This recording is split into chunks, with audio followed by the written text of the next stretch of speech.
our connection. Well, hello everybody. I hope you'll enjoy the next hours of presentation here.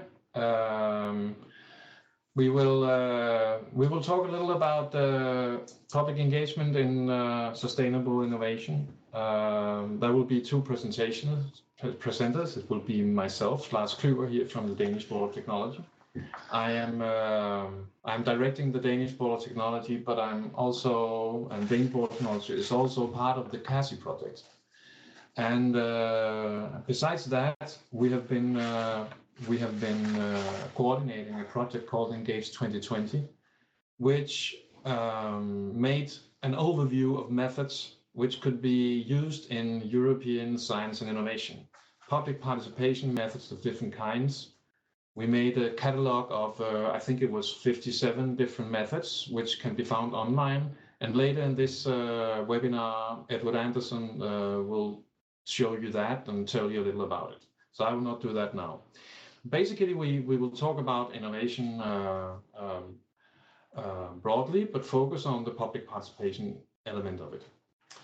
I have some rules I would like to present to you before we start. You will get the two presentations. If you have any comments or questions, then please use the chat function in the system. You will find that up in the right upper corner. There you can write your chat messages, and we will have Mattia Martini sitting in Italy, and he will keep a watch on that. And whenever there will be a time when we have made the presentations, then he will ensure that there will be picked out some of the chats so that we can talk a little about that and answer your questions. So please have patience with us. We will make our presentations, and then we'll direct the Q&A session with the chat function. So chat is basically your way of getting in contact with us. In the end, there will be a little questionnaire which you will be able to fill out, and Mattia will be the manager of that when we get to that point. So basically, let's start with the presentations. I will share my presentation now. I hope you can see it. What I will talk about a little is about the strategies of public engagement and where it can lead us, what we can get out of it. I will talk a little about methods, not much, because basically that is what Edward Anderson will do. But let me first introduce my thinking of what innovation is in this context. Sorry, Lars. Can you upload once more your presentation, because we don't see it? You don't see my presentation now? Try to upload once more. I thought I shared my screen. Okay. Share screen. Okay. Okay, now we can see you. Okay. It's there now? Thank you. Perfect. Okay, good. Okay, so let's start with this one.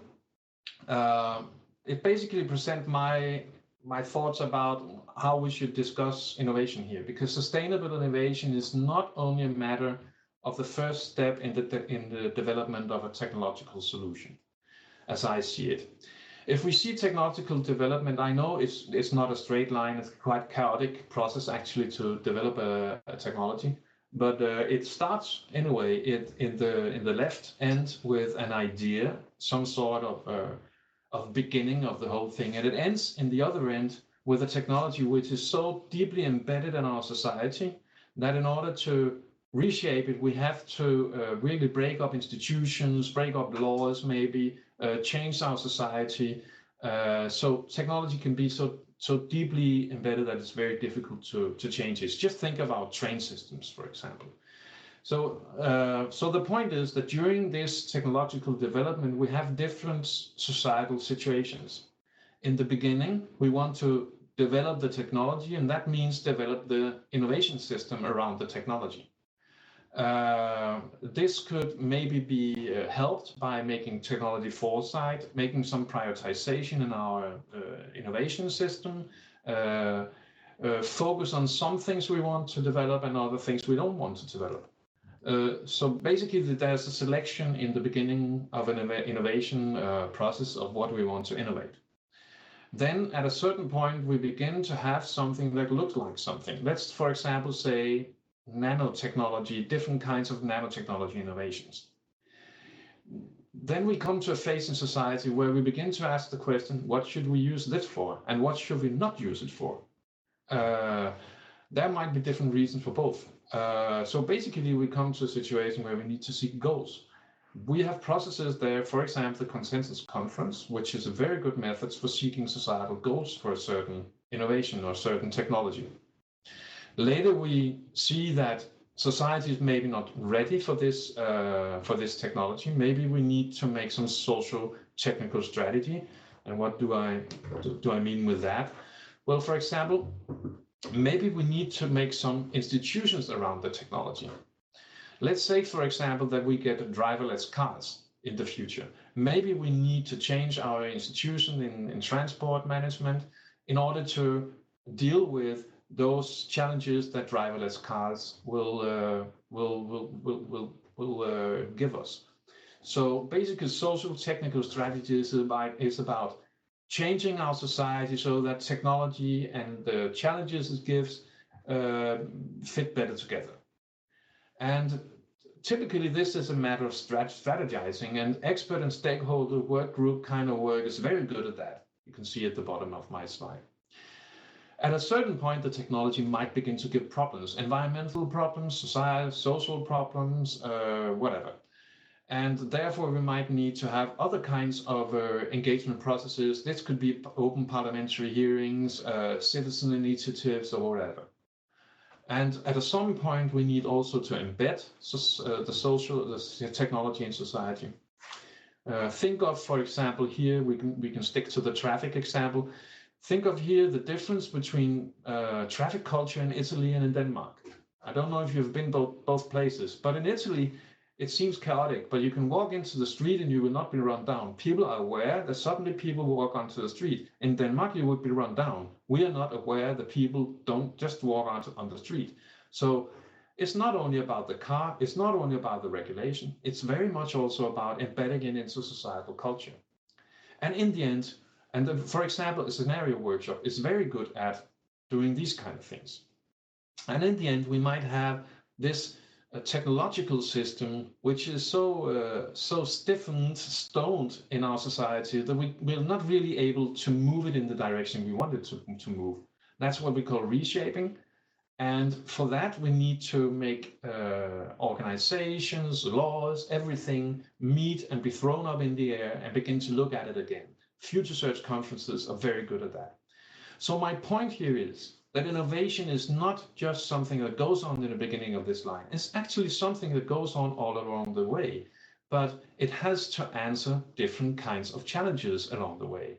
And every time we do that, we change the technology and the solutions around it. So, and also my point here is that it's not the same method that can be used in all situations. Actually, there are some methods that are better for some innovation situations than for other innovation situations. But of course, we also have the situation which we normally call innovation, which is the beginning of a technological development. There, we could use these open processes for many things. Open innovation is a typical example where we invite people to take part in the innovation process in order to get new ideas, get new forms of solutions, get more fantasy into the process maybe. Also, market insights are very important in this process, so that you invite people from outside your institution, outside your company, to meet other people, meet people from society, in order to understand the market in new ways, in other ways than marketing does, in ways which, for example, are much closer to if your solutions actually work, if which kind of solutions do they want in the future, which kind of needs do they have that maybe your innovations did not live up to. So basically, you get another insight, another, you could say, a more proactive and more deep insight than normal marketing activities would give. And you get it for the innovation people, not only for the marketing people. And the final thing I mention here is value increase. By opening up your innovation process, by inviting society into your innovation process, you probably get better solutions, and better solutions normally can be sold for more money. So basically, you seek to find an equilibrium behind what you have and what the market actually wants, and therefore you will end up getting a much better income from your innovation. But there's another thing with this chart which is important to think of when we talk about the beginning of the innovation to technological development, as you have it in front of you. And that is what I would call a proactive feedforward. It's basically about already in the beginning of the innovation, technological development, to look ahead and try to foresee all those challenges that your innovation will meet in the future. So it's basically about taking in the goal seeking, the socio-technical strategies, the regulation may be needed, the social embedding, begin to think of that already very early in the process of innovation and try to build the answers into the innovation. So the innovation doesn't have to be reinvented all of the time in the future in order to meet societal, to be compliant with society. You already built this compliance into your innovation from the beginning of. I think this one is a very important part of public engagement and innovation, actually, because that is what you will get. You might ask people in such a process about if they think of your device, whatever you are inventing or innovating on, if you think they should meet these and these goals. But at a certain point, some of them will say, well, but actually I would like society to be like this, and I would like your device to fit in society like this. So they will begin to get a much broader input to your innovation process, which is very valuable. So which processes is it we're talking about? I will not talk much about that because Edward will go deeper into this. But basically, let me just present a few of them. A citizen hearing, for example, is a process where typically 200 to 300 people in a room during one day create ideas and specify them inside a certain thematic. Let's say, for example, innovation for waste treatment in a city. And so basically they will create ideas for you in one day, and I can promise you would with this process be really surprised of how innovative citizens can be in such a process. Open space is another kind of process which is an open agenda for a certain point of time. Basically, you invite people to take part in a program that they make themselves. So you say from this time to this time, there's this room, or these chairs, or this corner of the room, and then they just check in and make meetings where they want with them, whoever wants to meet with them. So basically, it's a very bottom-up process where people come with their own needs and own agenda, and they make sub-meetings about that, and then they report to you afterwards. So this is really a bottom-up, really bottom-up method, the open space. Future Lab is a very known, quite old methodology actually, but very good. You invite a certain amount of people, they criticize the situation, and then you ask them to turn their critics into visions for the future, and you ask them to specify how this can be realized. Very effective, used very much. Hackathons. Hackathons is imported from the ICT industry, but it can be used in very many other areas. Basically, you invite people together with your developers to create prototypes in sprints. So a sprint is basically you discuss what you want to make and you try to make it very fast in a very simple version, or maybe only draw it up, but basically you try to materialize your ideas in very fast moves, which are called sprints. The last one I will just introduce you a little to is the interview meeting, which is very good to get a deep insight into people's argument for what they want. What you do is you gather the people in a room, they get some information from you, then they debate in groups for a while just to be to ensure that they've understood it, that they're clear about their opinions. They answer a questionnaire, and after that you group interview them. So you get a quantitative as well as a qualitative input from them, which is very good basis for good conclusions and stable conclusions. I will not talk more about methods. Ed will do that later. So where are we now with public participation in innovation? Well, processes are not the problem. We have the methods we need. We have them, I would say, for nearly all situations, actually. Or if we don't have them, we have experts in this world who can make them. So I don't think methods in itself is a problem. People might say that to you, but it's not really. What is the problem is the lacking culture of using them. Also, some things that people often say is that, can the citizens really cope with my very difficult problem? Yes, they can. We have shown that for many, many years. Citizens are very capable of working with very, very complicated issues. That has been proving over the last 30 years. So don't worry about that. They can cope with your problem. No, the problem is the culture, and as I see it very often, the courage to make the organizational change which is needed. To begin to see this as an opportunity instead of something that you just have to check, a checkbox kind of thing, to challenge your existing dogmas and culture of how innovation should be done and which kind of processes are the effective ones.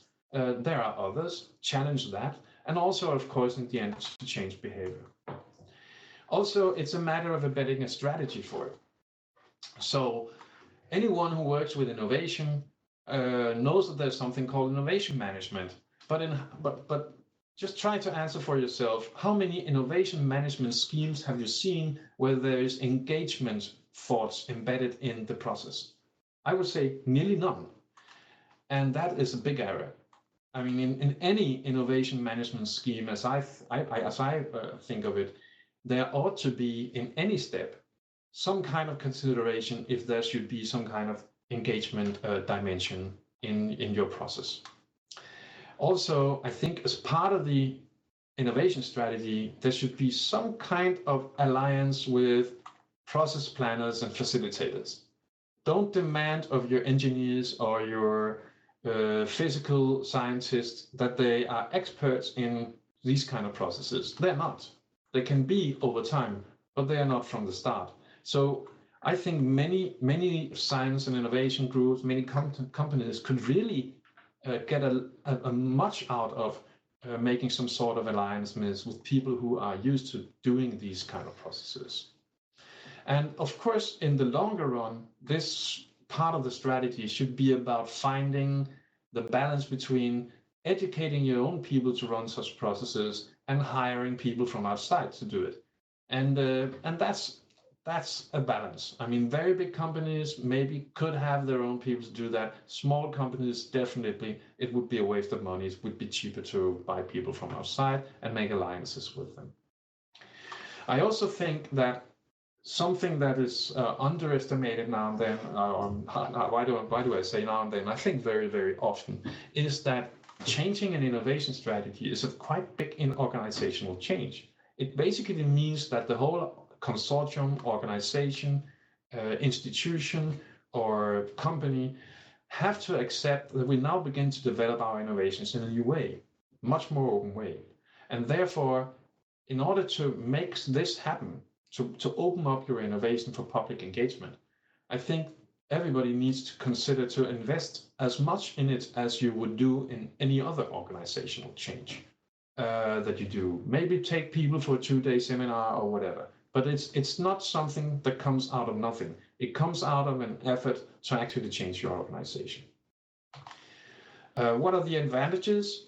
Well, it should be the solution enjoys some accept from the start. much more than they would do if you had not been in contact with society. That's certain surprises that could come up later in the technology. I call them bumps here. Certain surprises are dismantled before they appear, that the user's needs are embedded in your solution and do not appear later when after it has come to the market, for example. Especially that weak and special users have been thought of already in the beginning. I also think that an advantage is that you simply open up your development for new kind of processes, which will give you new kinds of solutions. So you will begin to open up for new paths of your innovation in the future. Innovation managers will learn simply to begin to think in a more comprehensive, a broad, open to society kind of way. They will begin to walk in front for creating other kinds of solutions, being more open to new suggestions. I also think that although the idea of open innovation is a quite known concept, I think that just opening up will, for a broader scope of stakeholders and participants than you usually see, will give a lot of inspiration to the organization. And I think there will be probably some synergy with other agendas. If you open up already in innovation during your innovation path, you can begin to collaborate with your CSR people, because the things you learn from the innovation process can also be very valuable for them. Your business-to-business collaboration might be inspired by having a third-party society involved in it, so that your business partners, your sub-producers, will begin to learn from the experience you have, as well as you will. And also, I think that a big advantage, I already said that before, but basically that upcoming societal agendas will be introduced early, so that you can take them in and proactively work with them in your innovation path. What is the future potential? My last slide. Well, first of all, I think we have to acknowledge that this will be the future. For example, if you want to get funding from EU projects in the future, you have to think of responsible research and innovation, and there will be many calls in the future in which some sort of engagement processes are demanded. So no matter if you want or not, if you want to have EU funding for your projects, this will need to be part of it. But I also think that that can be a little defensive kind of way of thinking. But I think of it as a future global market potential, because we are in a situation globally where other markets get richer and richer. And as they do that, they will more and more demand the kind of living, the kind of standards that we have in Europe, for example, now. They will demand that innovations do not bring more pollution, that they are socially fair. They also will demand that innovation contributes to solving our big problems. They are not very climate heavy. They are not very transport heavy or whatever. So there will be more and more focus in the future on compliance, the formal one, but also the broader informal societal compliance in the markets of the future. And I think that is an advantage, not a problem for Europe, because Europe is ahead on these kind of things, and we can be even more ahead on these kind of things. We are actually in a state where we can easily adapt to participatory innovation, I think, and we will be able to do that much more before those markets that we are talking about, much more before. So our solutions will be ready for this before they will even begin. I even think that we have the institutions needed. We have experts in this area. We have all kinds of consultants who want to do that. We have public institutions who are ready for this and already have understood the need for this. So I think there are some advantages there. And finally, I will say, I think also in the future, we have to think of the competition between getting the good employees. And if you begin to work in this way, probably you will be able to attract other kinds of employees, people with a little more fantasy, a little more societal engagement. They will see your company, your real research and innovation group as attractive in the future. So basically, this is what I would say, and it's basically a teaser for the next presentation, which will be done by Edward. So Edward, I will start up your presentation because I think it will be me who will show it. And then whatever you want, Lars. I'm happy to show it, or you can lead on it. Yeah, I can do it because we know that my broadband connection can take it. Is that the best, or? That's absolutely fine. Okay. You'll just say when I have to change the slide. Absolutely. So, welcome everyone. I'm glad that you're all here participating. My name is Edward Anderson. I'm the European Associate with the Involve Foundation in the UK. And I've had the pleasure of being a participant, a consortium partner on Engage 2020 with Lars and his colleagues at DPT over the past 2 years. I think there's a lot of really good points that Lars made. I think we often look at innovation as something which sits outside of wider change processes, and I definitely agree that the courage is a really important aspect. So I'm going to talk about practical examples of engagement in the research and innovation process, examples of why we bring citizens on board. So if we look at the next slide, I think we can say that the challenges that we face around citizen involvement in innovation are always changing. We're innovating when it comes to citizen engagement. 10, 20 years ago, the challenge we had was maybe, as Lars said, to convince people that it was even possible to do this on tricky issues. Now we have lots of case studies. That's not really difficult. So then maybe the next challenge was to scale it up. But I really think the next big challenge that we all face is about institutionalizing, making it mainstream, part of everyday work. And as Lars said, that doesn't invalidate the need for specialist competencies and expert institutions. In fact, it probably only strengthens that particular need. So the changes, the way, what you can do with engagement is changing, as are the challenges as we're becoming more advanced. Next slide, please. I think it's also fair to say through our work with Engage, we can say now that engagement in innovation is happening across all of the different challenge areas that the EC has identified. Of course, some areas like security are less open by default, and there's perhaps less happening, but we can certainly see activities across all areas. Next slide, please. And we can also see activities across the different areas that we've identified, ranging all the way from national policy down to individual involvement in the innovation process itself. So it's very widespread. Next slide, please. And so we've tried to map and see, well, actually across these 4 levels, of course, we're also seeing the active involvement of citizens in different roles.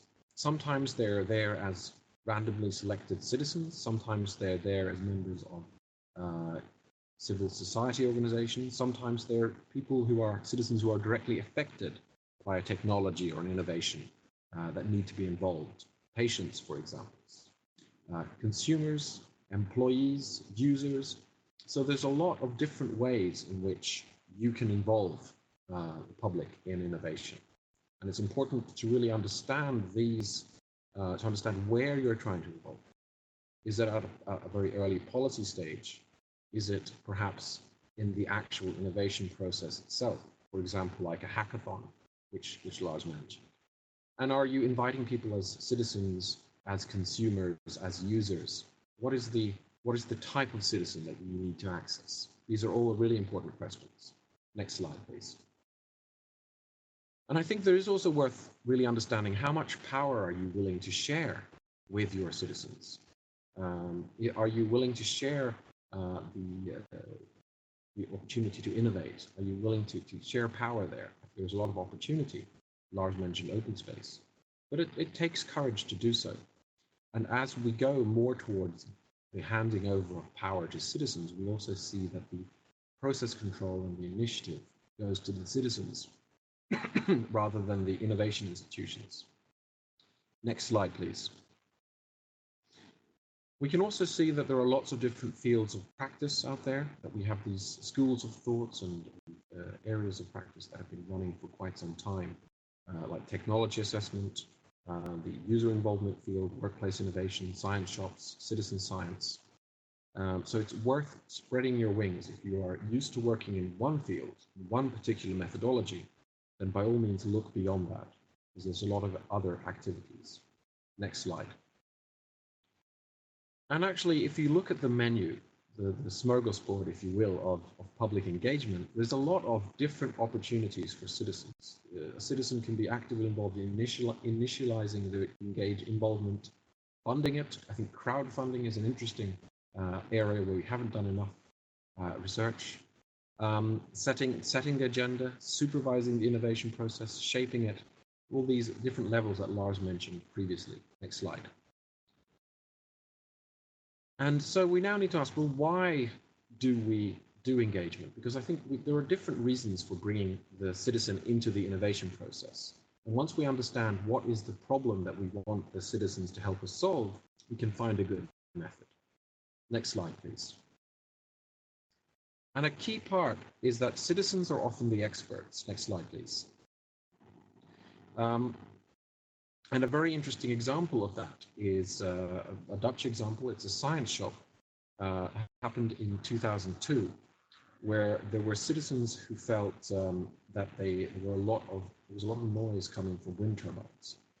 And in the siting of the wind farm, a lot of tests had been done, and the experts were quite happy that there wasn't undue noise pollution. But the citizens approached a science shop at the neighboring university, and they worked with researchers. There was a dialogue between researchers and the citizens to develop new and innovative ways of measuring wind turbine noise. And lo and behold, it turned out that the way that researchers were measuring noise was largely during daytime. And at night, air travels differently. There's a different thermal pattern. And actually, it turned out that the noise was more of an issue at night. So I think that's a very interesting example of how the citizens can often be experts in their own lived experience. And that allows them to actually shape innovation in very fruitful ways that the experts would never consider. Next slide. Problems are often partly caused by the citizens themselves. Next slide. And here I think a great and very recent example would be the worldwide views on climate and energy. Now, we all know that climate change is not a problem solely at the purview of governments. The consumption of fossil fuels, the increase in CO2 emissions, these are all driven by consumer choices, by decisions that we make. And in many ways, democratic leaders and innovation systems are constrained by the views of citizens. And if we want behavior change, if we want, as part of innovation, we need to see shifts in behaviors and attitudes, then deliberative processes like the worldwide views on climate and energy, which happened in June, it involved 97 debates, 10,000 citizens or thereabouts. I think these are all very valuable processes which can directly feed into the big picture innovation. Next slide, please. And of course, another reason for this is that conflict is expensive. And conflict around innovation can be especially damaging because it can lead to a more risk-averse innovation environment, which is obviously not at all what we want. And I think one interesting case of the dialogue which sought to go into this is the mitochondria transfer public dialogue in the UK. So this is a gene therapy, and obviously ethically there are a lot of concerns. There are many groups who are categorically against any therapies which involve working and changing genes. And on the other hand, we have many people who are suffering from genetic disabilities who feel very strongly that they would benefit from these therapies. And so the Human Fertilization and Embryology Authority in the UK ran a series of different processes, public surveys, consultations, but also a public dialogue, deliberative process, which brought together randomly selected members of the public. And it really allowed them to provide an understanding of where do the fault lines lie.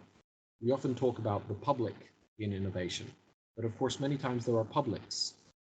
There may be different groups that feel different things. And as part of the innovation environment, we do need to understand where do conflicts lie, what are the fault lines, and how might we be able to bridge those. Next slide, please. Trust is, of course, also another area. Next slide. Because it's very difficult to build trust.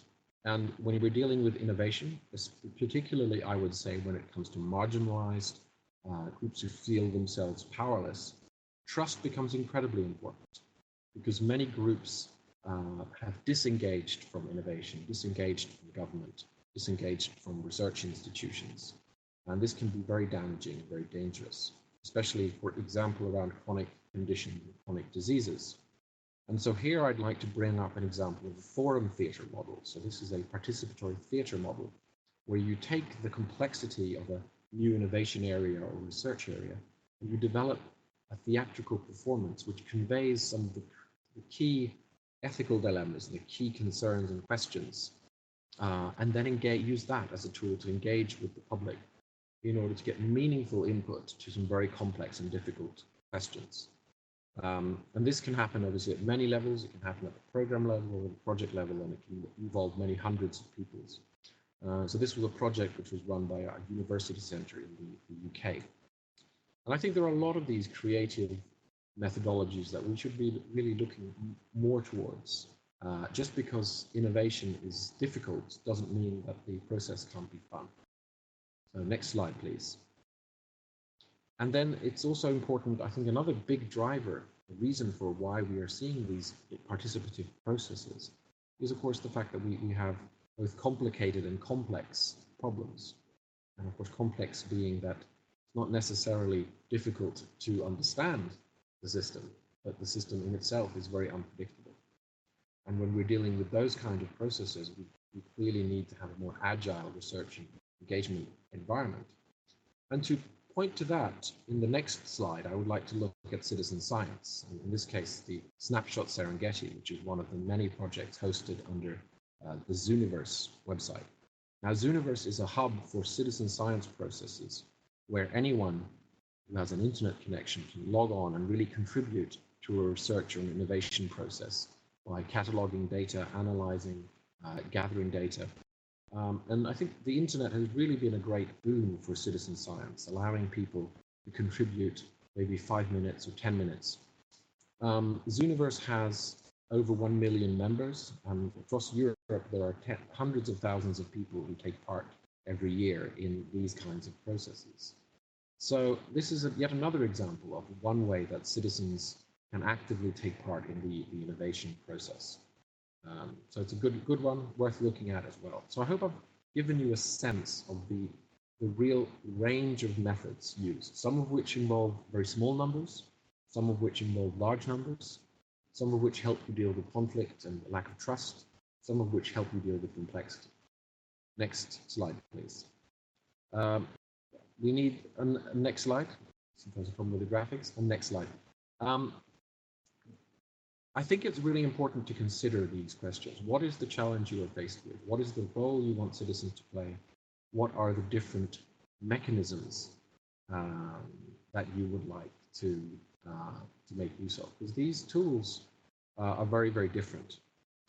And to give you a sense of this, I thought I would so I talked about citizen science and the case of the Snapshot Serengeti, where people counted lions and zebras on the Serengeti. And in most citizen science processes, the role of the participants is to gather and analyze data. It's a great tool if you have a large amount of data. For your innovation to happen, you actually have to catalog a lot of data and gather data. And citizens can help you with that. So this is a great tool for that. And thanks to the wonders of the internet, there is no real upper limit to how many people can take part, except server space. So you could have millions of people taking part and contributing to your innovation process. And usually it's open to anyone. Usually it happens online. So this is one tool, and it's a very useful tool. Next slide, we see a different tool, a science shop, like the one with the wind turbines. And here the role of the participant is to actively initialize the research. But here, of course, you have a much smaller group of citizens usually. You have maybe dozens or hundreds. You usually have CSOs or communities, and it's usually an ongoing and a face-to-face process. So this is, again, a very different tool. It's not about right or wrong. It's about using the right tool for the right opportunity. Next slide. And then we have the deliberative workshop, something like the wellbeing views or the public dialogue on mitochondrial transfer, where the role of the participant is often to set the agenda. As Lars said earlier, is to get those key concerns that citizens have into the agenda early, so we don't have to retrofit innovations later, which is very, very costly. And usually the numbers can vary, but it might be 100, it might be less. Usually the type of participant is not an open process, it's a sample of some kind, and these meetings always invariably happen face-to-face. So next slide. For a beginner, it can be very confusing because you have citizens, juries, and citizen science, and they sound very similar. But if we then take a look at next click once more, citizens jury maybe is a dozen people. The citizen science process maybe has 12,000 people. It's very easy to say the citizen science process is better because it's bigger, but of course in citizen science, the average citizen has maybe spent 10 minutes or around there on the process, whereas in the citizens jury, they spent hours really understanding it. These are two tools that you can't say one is better than the other. It's like comparing a scalpel. It's like comparing a scalpel with a hammer. The two can do the citizens jury cuts deep. It cuts precisely. It allows you to examine things deeply. It's very bad for building a house. The citizen science methodology is very bad for dissecting an issue, but very good for constructing things. So just saying we need to engage citizens in innovation isn't enough. We actually have to understand the why and the how question before we can choose the method. Next slide, please. And choosing a method is difficult, especially if you're new to participation, which is why we want to look at which is why we developed the action catalog as part of the Engage 2020 project. The action catalog is a very thorough tool. It has 57 methods, and we created the tool in a very thorough way compared to how most toolkits are developed. We had a call for examples. We had over 200 responses. We merged these to create 57 methods. We then assessed them according to key criteria, common questions that beginners or experienced practitioners have when they want to choose a method. We graded each method, and then the method was graded by a consortium member with experience of the method, and it was then peer-reviewed by a different consortium, just to make sure that the information was correct. This was then uploaded to an online platform, which allows a lot of interactivity. Next slide, please. And the action catalog, and maybe Lars, do you want to show the tool? Or I think you're muted, Lars.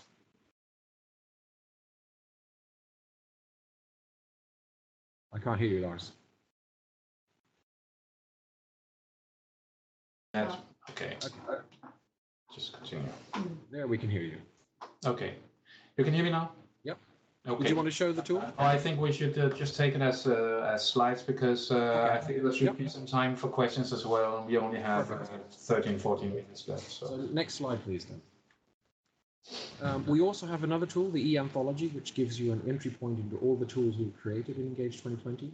Next slide. As well as a number of other tools. You'll get these slides, so you'll have access to these links. Next slide. We also have some easily accessible policy briefs, which give you access to lots of information. There are lots of great examples of public participation in innovation. There's no need to start from scratch. There's lots of research. There's lots of practical experience out there. So make the most of it, and don't limit yourselves to the methods that you know best, but continue to experiment, because as Lars said, this is one of the major competitive advantages of the European research area. Next slide. So I think that pretty much concludes my presentation, and I look forward to hearing what your questions and thoughts are. Okay, I'll just go to the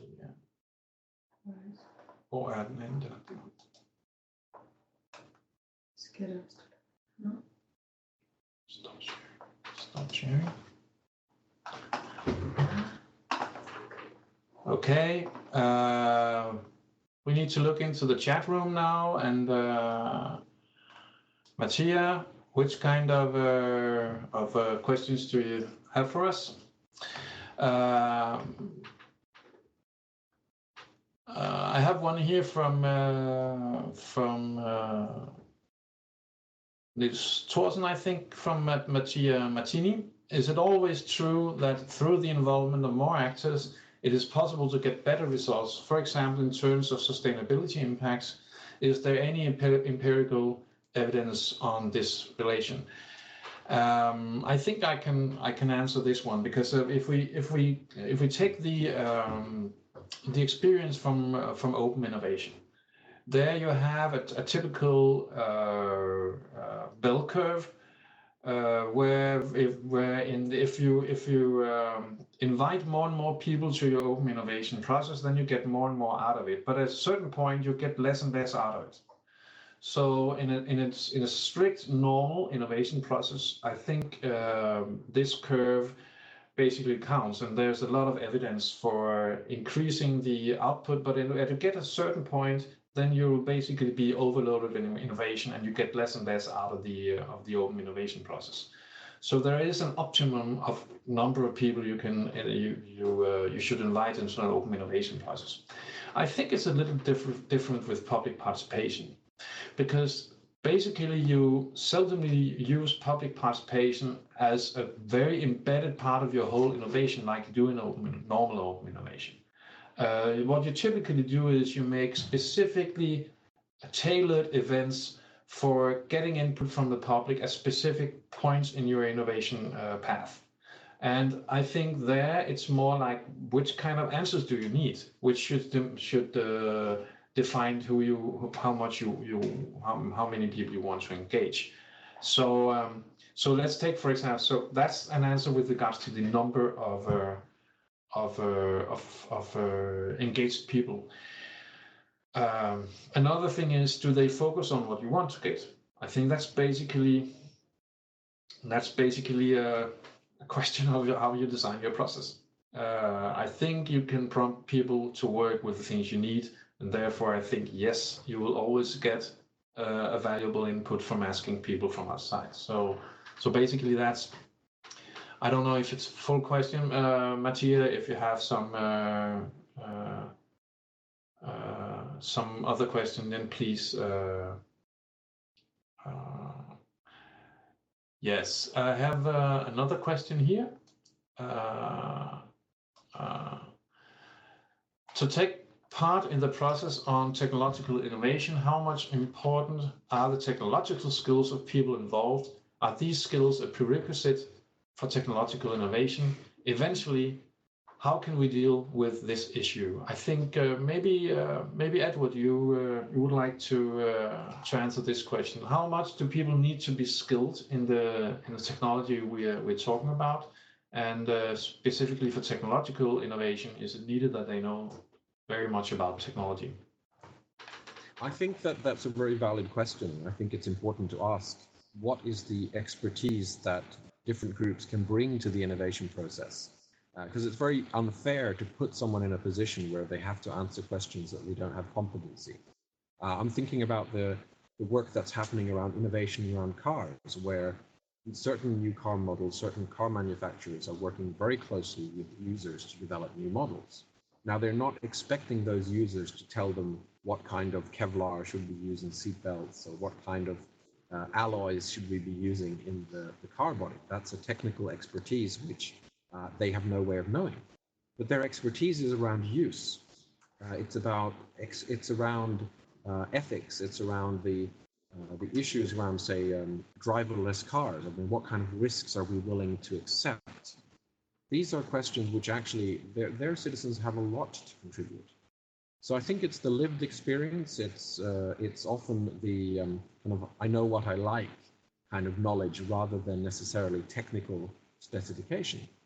And again, sometimes we need to know what citizens think about very complex issues, and then I think the responsibility lies on us, the engagers, the innovation organizers, to actually take people on that journey. Because I think the frustration which sometimes comes about is because people try to have engagement on very complex issues without giving people enough information to make a meaningful contribution.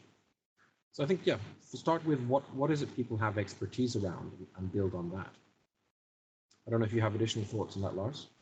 No, I would just like to forward the next question, which I think I will try to answer. The legislator force in some way the embedded strategy for technological innovation? And if how, and are there some cases of these in reality? Actually, in the Engage 2020 project, one of our recommendations is that this is considered much, much more. By legislation, ensure that we have public participation in some situations where it's everybody can agree that it would favor better solutions. One of the examples that we point at, which you can imagine that when we made that recommendation, we were a little, are we going, considering if we were going too far, but in fact, it has been done already. There is an example of this, namely in the environmental impact area, where the Aarhus Convention basically states that there needs to be participation in situations of very big environment, but in infrastructure projects and things like that, which can have very big environmental impacts. So there are situations where we are used to having hearing processes, having some sort of engagement. I think many of these engagement processes that are used in the environmental field could be better. That's another discussion.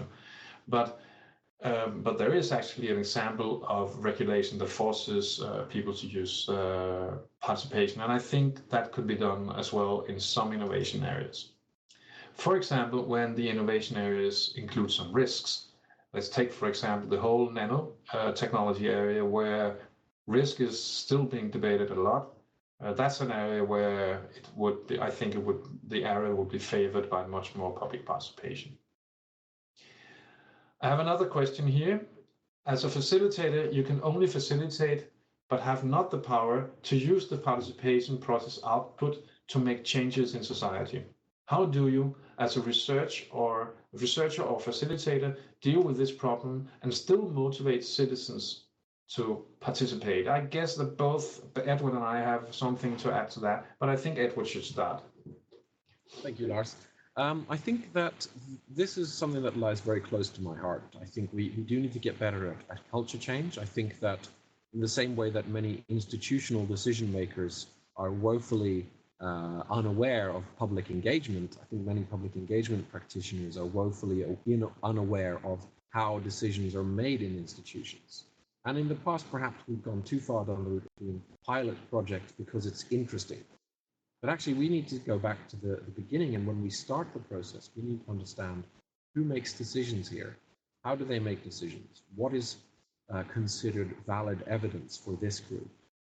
Because if we don't start building that in, talking to them and building this into the decision-making process from the very start, it'll probably end up just being an interesting exercise.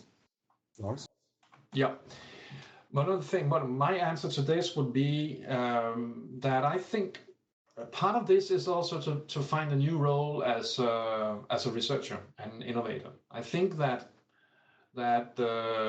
it's needed to think of oneself as someone who anyway develops something which would change society. So beginning to have a strategy of how it can change society in a good way already as part of your project could maybe be a good idea.